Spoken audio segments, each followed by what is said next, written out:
namin doon, umeri na kami.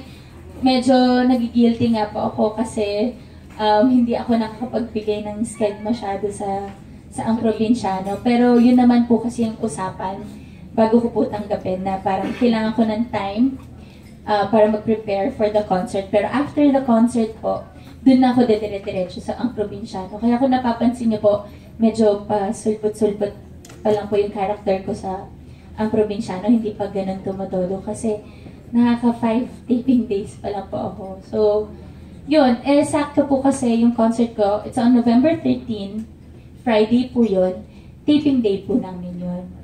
Nice. So, hindi namin makikita yung pagtutwerk mo kay Coco dito. Feeling, malakas pakiramdam ko sa surprise niya ako. Wow! Kasi, wala, never pa naman ako nasusurprise, pero yun.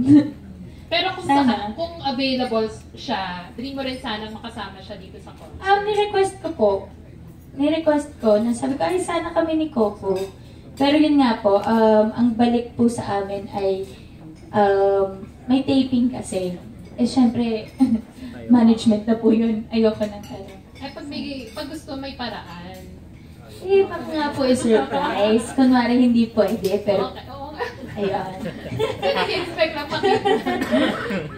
Tapos si Papa P, sabi mo nga, siya yung pinakagusto mo. Bakit Madge? Bakit si Piolo yung talagang dream mo? Kasi parang, ewan ko, parang 13 years na ako sa show business. Pero simula na nag-umpisa ako, parang walang pagbabago sa kanya. Tapos iba kasi si Papa P pag kumakanta, lalo na pag kumakanta siya, tapos tinititigan ka niya sa mata. Parang, ang ganda-ganda mo, yung parang gano'n. So, syempre, para mas ma-inspired naman ako, di ba? Mas ma-inspired naman ako, kailangan ko si Papa P. So, lalandiin mo ba siya sa concert? Lalandiin niya ako.